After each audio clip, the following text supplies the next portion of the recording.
2 questions. 1, do you love yourself enough to challenge yourself?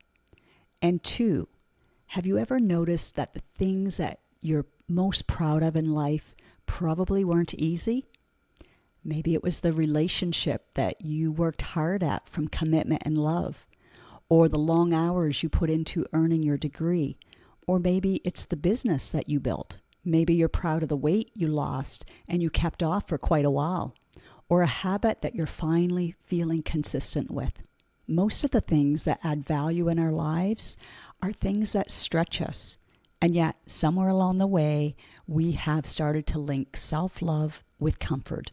I've been thinking about that a lot this week after mentioning in last week's episode on self-care that I thought self-love should have its own episode. What do I believe self-love actually means? There are lots of fluffy quotes that look pretty on social media, but I knew I wanted to go deeper into what I truly believe it means. I want us to look at what it looks like in real life. Your life, my life, the life that has responsibilities like stressors at work, aging parents, problems with kids or grandkids, stress, responsibilities, changing hormones and bodies, and all the other things that go along with being a human. The more I thought about that, the more I realized that the things I think of as acts of self-love don't particularly feel comfortable.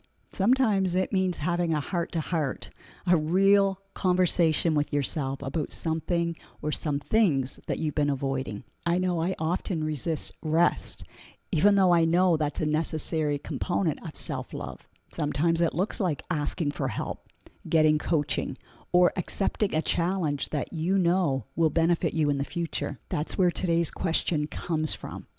Do you love yourself enough to challenge yourself? One of the things I help women do every day is to help bridge the gap between knowing what to do and actually following through. Now, if you're new here to the podcast, my name is Clarenda Price. Welcome. I spent 21 years as a registered nurse, and I loved serving in that capacity. But there came a point where I knew that I wanted to dive deeper into preventing the illness from happening instead of reacting to the illness and treating it. So partway through my nursing career, I thought, let's get out ahead of the illness. And I went into personal training. Then I followed that by going into life and weight coaching. Today, I help women who are successful in so many areas of life, but they still struggle with weight loss, stress eating, and decreased energy. Others come to me because they're dealing with burnout, they're tired of overthinking, or simply wanting to follow through on habits that they know if they could make that happen, they would feel so much better. Together, we work both on the mind and body because most women already know enough. The challenge is applying what they know consistently, especially when stress, emotions, and old patterns get involved. If you're listening or watching this, you're probably not lacking information. You know you're smart and capable, so you keep thinking that you can figure this out, you'll figure this out on your own. I get it. I used to resist health, but now when it comes to my brain and my body, I don't resist anymore. If I'm hitting a roadblock, if I can't see what I can't see, then I want someone to help me so I don't stay stuck. My current clients who are experiencing a variety of transformations have said to me that they realize they've been missing a few pieces of the puzzle that they didn't even know were missing. Some figured they were probably lacking the support and accountability and that would make a difference.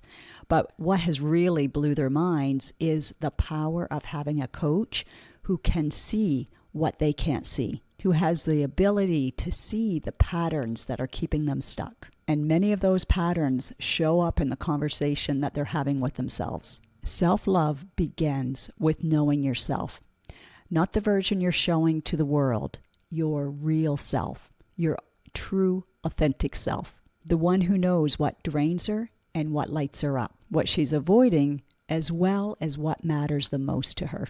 Self-love recognizes what she's pretending doesn't bother her and what she's carrying around that she hasn't really dealt with yet. Self-love is being willing to honestly look at those things without beating yourself up. It's creating a safe place to tell yourself the truth. I think that's why self-compassion matters so much. Self-compassion isn't giving yourself a pass. It's acknowledging pain without turning it into a character flaw. It's recognizing that we're human. We're going to get things wrong sometimes. We're going to have setbacks, maybe setbacks after setbacks, and then we still have the capacity to move forward again. One thing I've learned over the years is that self-love and self-indulgence aren't the same thing. If I told myself that I loved my body, but I never moved it, I never challenged it, I never listened to it, that wouldn't be love. That would be neglect, kind of wrapped in a self-love story. For me, self-love includes self-honoring. It's having a high regard for my mental, spiritual, emotional, and physical well-being. It's asking myself, what kind of life do I want to be living 10 years from now? And what decisions do I need to make to support that life? I love to work with identities. The identity you have now and the identity who you are becoming. It is fun, it's exciting, and there's so much growth and so much learning that happens along the way. I'm stepping back into an identity that has started to slip away a bit. Sometimes it's in the back of your mind and you think, I'm going to do this, but then you hear something that stimulates, that inspires you, and you decide you want to go back and do what you once could do, or start fresh and do something new. That just happened to me this week when I was hearing Dr. Spiegel, I think it was, on the Mel Robbins podcast. And he was talking about the benefits of hanging from a bar and the importance of grip strength on your longevity. It really reminded me of how important strength is to us as we age. 9 to 10 years ago, I used to hang from a bar in order to get strength so that I could do pull-ups. It was an area that I struggled with. It's my weakest area, my lats. But I was able to do 4, and I felt so proud of that. Then life happened. Things changed, priorities changed. I had to do and put my attention and focus elsewhere. So I kept the basic fitness up, but I didn't take the time to do those extra things. And somewhere along the way, my pull-up bar in the garage just started getting filled with things around it from the move. But I've decided that I'm going to clean out that area so I can start hanging again. Not so much for the appearance, although that's an added bonus and there's nothing wrong with that. But my inspiration and motivation is for the quality of life. I want to be able to maintain my independence and do the things that I really enjoy. Is that your desire as well? Now, I have no idea whether I'm going to be able to hang even for 30 seconds or be able to do a pull-up. I don't know. Probably not right now, but I'm going to say not yet. I'm going to continue and I will do it. The challenge isn't proving myself or proving something to someone else. It's accepting the challenge that I want to improve. I want to be the best version of myself at 56 years old. Yes, a woman in menopause who wants to thrive, not just survive, and there's a big difference there. And maybe that's really what I've been trying to say throughout this episode. Challenge isn't something we do because we're unhappy with ourselves. It's something we do because we care about our future. I don't want to be strong only for today. I want to be strong 20 years from now. I want to have the energy to do the things I enjoy. I want to stay independent, like I mentioned. I want to continue to bike and hike and garden and travel, all the things. I don't want to sit on the sidelines. I don't want to have to be assisted somewhere if I can keep going on my own and not putting a burden on someone else. And if that's you right now, I don't want this to make you feel bad. I want you to take this and say, what is it that I can do right now to give myself just this much more independence, this much more strength? That's what self-love looks like. It's not feeling like I have to prove something, but it's also not just letting myself off the hook so I can feel good temporarily. I want to challenge myself because I care about where I'm headed. And I think that's where a lot of women get stuck with weight loss too. They think they need to dislike themselves in order to feel motivated to change, that they need to be so sick and tired of feeling sick and tired or hating the way they look and feel. I've never seen that work very well long term. What I have seen work is when a woman accepts and loves and appreciates what her body has done so far and also how it's supporting her now. And at the beginning, that's challenging because her focus, what her brain is telling her, pointing out all the things that she's doing wrong, all the areas that need to change, all the symptoms that she's experiencing. Even just on a consultation, women feel a shift when they start to realize that these symptoms are actually a gift. They're there to wake them up. It's an opportunity to start respecting her desires and her body enough to care for it carefully and deeply, to care for it as the gift that it truly is. Not because she's trying to become worthy, because she already is. And there's no punishment or judgment needed in order to reach your goals. You just look at the facts and say, this is where I am now, this is where I want to go, these are the obstacles in between, and that's what we work together on. You'll start to shift from the default thought of, what's wrong with me, to what do I need? What would help me right now? What would support me the most? That's a much different conversation. And the latter one will definitely support you the most. It'll make you feel lighter in your mind and body. The same thing happens when we notice burnout. Self-love isn't waiting until you're exhausted before giving yourself a break. It's noticing the early signs instead of waiting until you hit the wall. It's sensing that shorter fuse, lack of patience, or even resentment rising up within. It's becoming aware of that feeling of exhaustion, no matter how much sleep we get. Self-love is taking those signals seriously. I wish I could tell you that I've mastered them, but I haven't. But I have improved significantly, and I've also created tools that really help. As women, especially women who have big hearts and care deeply for others, we tend to push ourselves. We think, I'll just push through, then I'll rest. We say we're going to start or take better care of ourselves later, and then it just feels like there's always something that comes up. So if you're waiting or hoping or dreaming that there'll be the perfect time where nothing will get in the way, where there won't be a circumstance come up that you can't control, you'll be waiting a long time. And then that's when it might be even harder to begin. So I encourage you to really take this to heart. Think about it. What does self-love mean for you? I saw these patterns during my nursing days, and I continue to see it now in my coaching. I've also noticed that retirement, news alert, doesn't actually solve for it.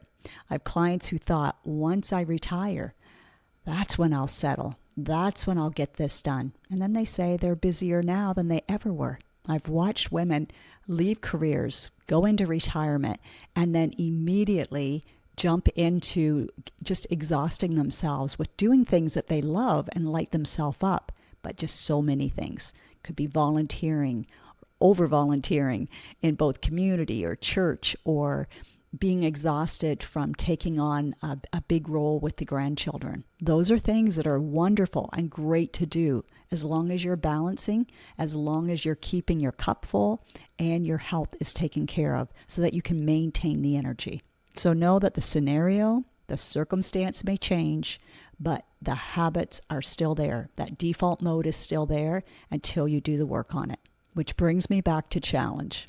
And I believe we need both support and challenge. Too much challenge and we burn out. Too little challenge and we can get lazy, or we can start noticing that life just kind of feels ho-hum. It can feel easier. We can start to listen to the lower brain who just says, you know what, we deserve this. We've worked hard the whole time. So it just feels easier to kick back, put your feet up, be in a lounge chair, and have a cold drink beside you.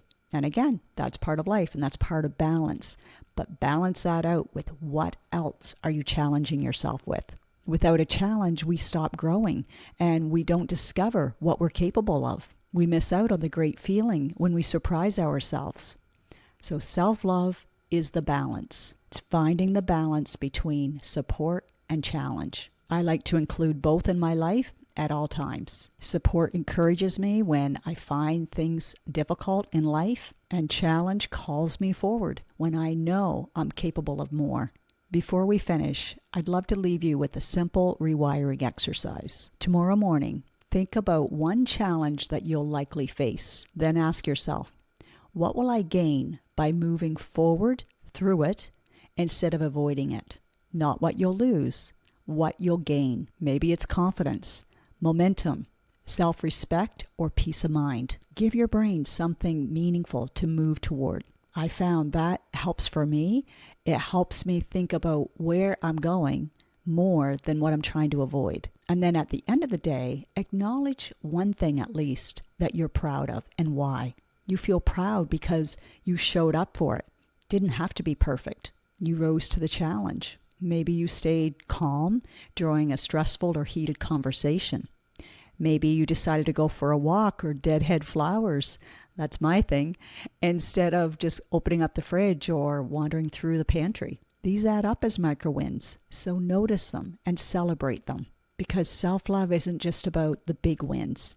It's about all those little decisions along the way that give us a sense of satisfaction. My friend, if you're finding yourself stuck between knowing what to do and actually following through, that's exactly the work I help women do. Together, we identify the thoughts, habits, emotional patterns, and blind spots that keep them spinning their wheels, so that they can move through that and move forward with confidence and ease and more energy.